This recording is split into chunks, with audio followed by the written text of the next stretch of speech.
झिंझिण्यांपासून त्वरित आराम मिळवा सेन्सोडाइन रॅपिड रिलीफ बरोबर. आज मी मुंबईत खास आलेलो आहे तो आदरणीय बाबा आढाव यांना संपूर्ण पाठिंबा देण्याकरता काँग्रेस पक्षाच्या वतीनं आणि माझ्या वैयक्तिक वतीनं. काही कारणामुळे मला काल येता आलं नाही.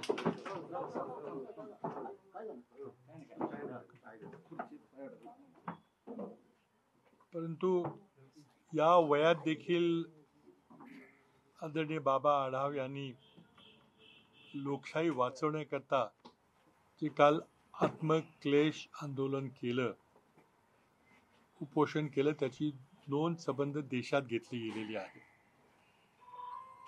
आज महाराष्ट्रातले ज्येष्ठ गांधीवादी विचाराचे आणि समतेच्या विचाराचे, फुलेंच्या विचाराचे पाईक असलेले आदरणीय बाबा आढाव यांना संपूर्ण पाठिंबा देण्याकरता माझ्या वतीने आणि काँग्रेस पक्षाच्या वतीनं या ठिकाणी आलेलो आहे. माझ्या समवेत आमच्या काँग्रेस पक्षाचे जिल्ह्याचे अध्यक्ष अरविंद शिंदे आहेत, आमचे ज्येष्ठ नेते मोहन जोशी आहेत.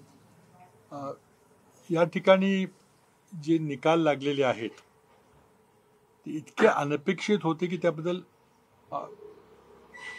अनेक प्रकारे वेगवेगळ्या प्रकारचे टिप्पणी आलेली आहे, चर्चा झालेली आहे. आणि हे आता माझ्यासारखे मी जवळजवळ 7 सार्वत्रिक निवडणुका लढलेलो आहे, लोकसभेच्या आणि विधानसभेच्या. एक काही जर हवा असली, लाट असली तर एक राजकीय कार्यकर्त्यांना अंदाज येतो की काही बरोबर नाही आहे, काहीतरी उलट्या दिशेने हवा चाललेली आहे. 4-5 महिने झाले लोकसभा निवडणुकीमध्ये या राज्यातील जनतेनं महाविकास आघाडीला 65% जागा, लोकसभेच्या जागा दिल्या. 48 पैकी 31 जागा म्हणजे जवळजवळ 2/3 जागा मिळाल्या. आणि महायुतीला एक अतिशय 10 वर्षाच्या कारकिर्दीवर त्यांनी एक नकारात्मक शिक्कामोर्तब केलं. त्यांच्या प्रगती पुस्तकावर फेल म्हणून शिक्का मारला. 35% फक्त 35% जागा मिळाल्या. आणि 4-4.5 महिन्याच्या कालावधीमध्ये इतका मोठा बदल होईल हे असं काही कुठं आपल्या राजकीय विश्लेषणामध्ये कुठं आपल्याला दिसत नाही.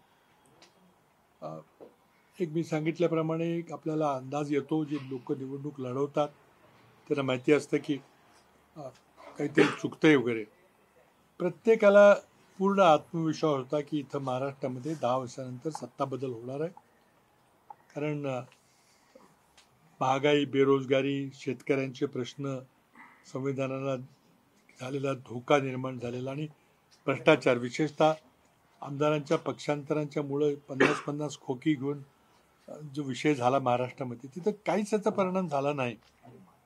आणि ज्या मुद्द्यावर महाराष्ट्रातल्या जनतेनं महायुतीचं विरोधी मतदान केलं तेच लोक 3-4 महिन्यामध्ये इतके उलट मतदान करतील याला विश्वास बसणं अवघड आहे. आज काँग्रेस पक्षाच्या वतीनं निवडणूक आयोगाकडे काही मुद्दे घेऊन आम्ही जाणार आहोत असं त्या ठिकाणी. पण माझं यामध्ये स्पष्ट म्हणणं आहे की निवडणूक आयोग ही एक घटनात्मक स्वायत्त संस्था आहे आणि या देशामध्ये मुक्त वातावरणामध्ये फ्री अँड फेअर निवडणुका घेण्याची त्यांची सार्वत्रिक जबाबदारी आहे. पण या वर्षाच्या सुरुवातीला जेव्हा नरेंद्र मोदींनी निवडणूक आयुक्त निवडायचा कायदाच बदलला आणि ते स्वायत्त निवडणूक आयुक्त निवडले जावे त्याकरता सरन्यायाधीश, विरोधी पक्ष नेते आणि पंतप्रधान यांची जी समिती होती ती बदलली आणि सत्ताधारी पक्षाचे 2 मंत्री, पंतप्रधान आणि 1 मंत्री म्हणजे पंतप्रधान आणि अमित शहा हे दोघांच्याच विचारानं निवडणूक आयुक्त निवडले जातील असा संसदेमध्ये कायदा पास करून घेतला.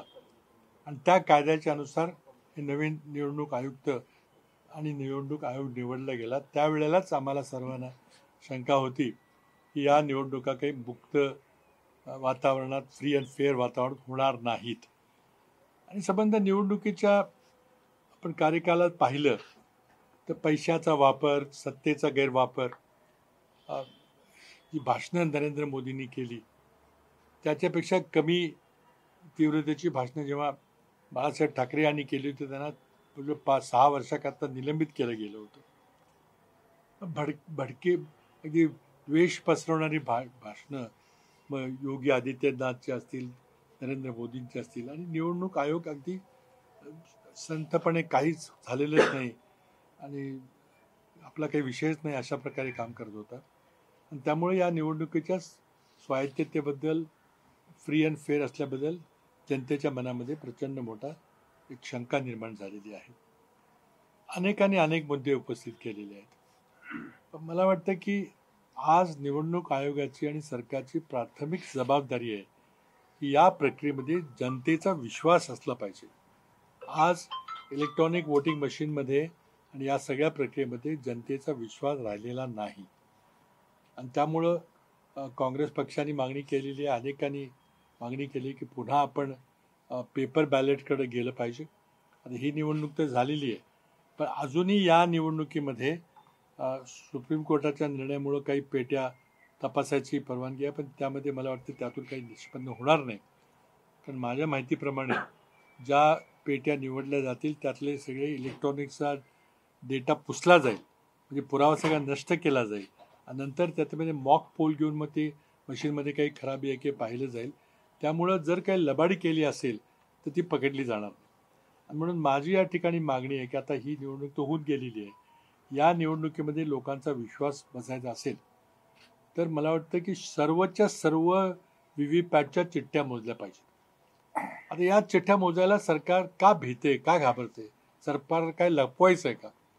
जर इलेक्ट्रॉनिक मशीनचा निकाल आणि व्हीव्हीपॅटचा निकाल एकच असेल तर मग जनतेचा विश्वास संपादन करण्याकरता या सर्व चिठ्ठ्या मोजल्या तरी काही हरकत नाही आहे. पण आज सरकार ज्याप्रमाणे याला नकार देते, फक्त 5च पेट्या मोजू वगैरे करते, त्यामुळे आणखी तो संशय बळावला जातो. अनेक इलेक्ट्रॉनिक इंजिनियर्स वगैरे यामध्ये त्यांची वेगवेगळी मतं आहेत. काही लोकांनी मतंही प्रकट केलेत की EVM कसं मॅनेज करता येतं.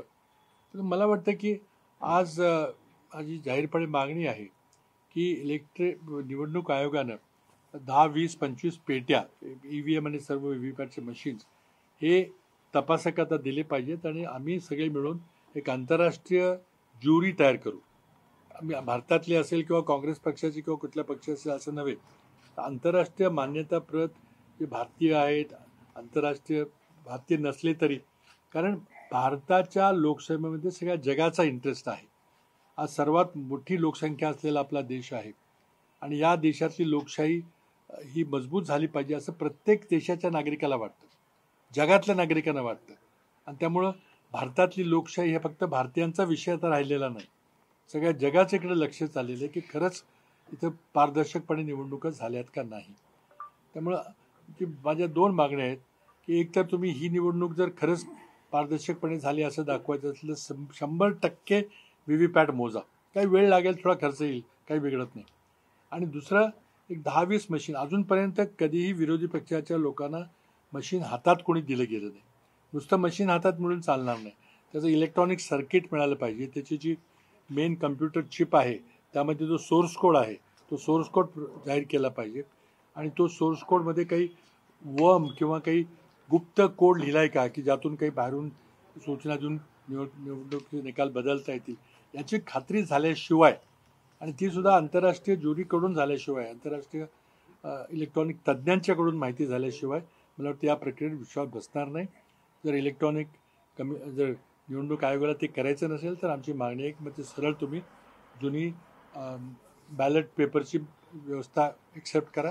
कारण आज या देशाची लोकशाही वाचवायची असेल तर या निवडणूक प्रक्रियेमध्ये 100% हा जनतेचा विश्वास असला पाहिजे, जो आज नाही आहे. त्याच्या विरोधात बाबांनी जे आंदोलन केलं त्यांना सर्व महाराष्ट्राची जनता साधुवाद देते, धन्यवाद देते.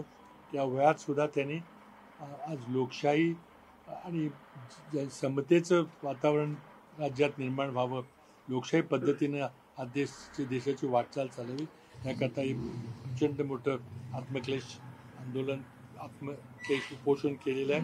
त्यांना माझ्या पक्षाच्या वतीनं, माझ्या वतीनं आणि जसं बघितलं तर सर्व महाराष्ट्राच्या जनतेच्या वतीनं त्यांना मी धन्यवाद देतो.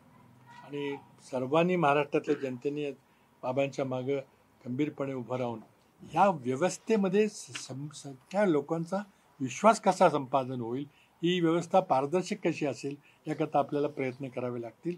आम्ही याकरता सर्व प्रकारचे प्रयत्न करून बाबांच्या बरोबर आहोत हेच सांगायला मिळालं. धन्यवाद. 3 तारखेला तुम्हाला सगळ्यांना म्हणजे काँग्रेसला आणि एकत्र सगळ्या विरोधी पक्षांना निवडणूक आयोगाने बोलवलंय. तुमच्याकडे काही पुरावे असतील तर या चर्चेसाठी निवडणूक आयोगाने सांगितलंय. याबाबत काही शिष्टमंडळ ठरलंय का आणि काही पुरावे टेक्निकल दृष्ट्या तुम्ही जाऊन निवडणूक आयोगाला देणार आहे का? कारण पुरावे नसतील तर तिथे जाऊन फायदा काय ठरणार? पुरावा मिळणं शक्य नाही आहे. कारण जर मशीनमध्ये जर टॅम्परिंग केलं असेल, मशीनमध्ये जर काही असेल तर मशीन हातात मिळालं पाहिजे, तर सर्किट काढलं पाहिजे, तर सोर्स कोड मिळालं पाहिजे आणि तो तज्ज्ञांनी तपासला पाहिजे. ते केलं नाही तर लांबून मशीनकडे बघून आम्ही काय पुरावा देणार आहे? आता आमच्याकडे एम्पेरिकल पुरावा आहे. म्हणजे प्रत्येक मतदारात जे काही झालेलं आहे, आज राष्ट्रवादी काँग्रेस शरद पवारांचं पाहिलं तर त्यांनी लोकसभेला 10 जागा लढल्या तर त्या 8 निवडून आल्या. आता 85 पैकी त्यांच्या फक्त 10 जागा येतात. म्हणजे इतका महाराष्ट्रामध्ये बदल झाला तुम्ही तरी पाहिलं का? त्यामुळे पुरावा मागणं हे सगळं फ्रॉड आहे. माझं मागणं स्पष्ट मागणं. आता पार्टी काय भूमिका घेईल मला माहिती नाही, मी अजून चर्चा नाही केलेली. पार्टी योग्य ती भूमिका घेईल, पण माझी साधी भूमिका आहे. आज व्हीव्हीपॅटच्या चिठ्ठ्या छापून तिथं बॉक्समध्ये पडलेलं आहे. तुम्ही सगळ्या मोजा ना. काय थोडा खर्च येईल, काय बिघडलं तुम्हाला? लोकांचा विश्वास तरी बसेल की इलेक्ट्रॉनिक EVM मध्ये जे आकडा निघाला तोच आकडा आज व्हीव्हीपॅटमध्ये कागदावर छापलेला आहे. हे तुम्हाला न करायला का कशाची भीती आहे तुम्हाला? काय लपवायचं तुम्हाला? आणि दुसरी माझी मागणी आहे की तुम्ही आंतरराष्ट्रीय ज्युरी आम्ही तयार करतो, तुम्ही निवडा माणसं आणि ते 10 मशीन त्यांना द्या आणि त्यांना सर्किट द्या, त्यांना तपासू द्या. त्यांनी शिक्कामोर्तब करतो यामध्ये काही फ्रॉड नाही आहे, काही वर्म ज्याला म्हणतात ते सॉफ्टवेअर लँग्वेजमध्ये, असं काहीतरी छुपं सॉफ्टवेअर नाही आहे की त्यातून बाहेरून एखादा कोड पाठवला की त्यातून सगळे बदल होते. म्हणूनच आहे आम्ही निवडणूक आयोगाकडे मागणी केली, जो आमचा हक्क आहे. निवडणूक आयोगाने आम्हाला बोलवलंय. आता बोलून काय करणार मला समजत नाही. कारण जोपर्यंत मशीनची तपासणी पूर्वपणे तज्ज्ञांच्याकडून होत नाही आणि त्यामध्ये काही लपवलेलं सॉफ्टवेअर नाही आहे, याचा विश्वास कसा बसणार? ही निवडणूक आयोगाची जबाबदारी की त्याने मला पटवून दिलं पाहिजे. बाबा, महाविकास आघाडीच्या नेत्यांकडून माझं दुसरं जे माझं मागणं आहे की तुम्ही सगळ्या PVPच्या चिठ्ठ्या बोजा ना.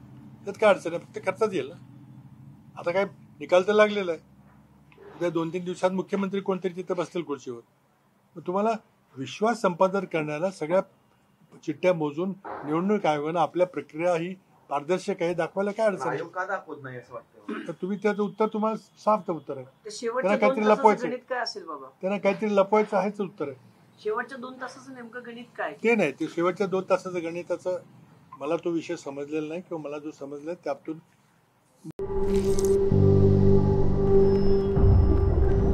झिंझिण्यांपासून त्वरित आराम मिळवा सेन्सोडाइन रॅपिड रिलीफ बरोबर.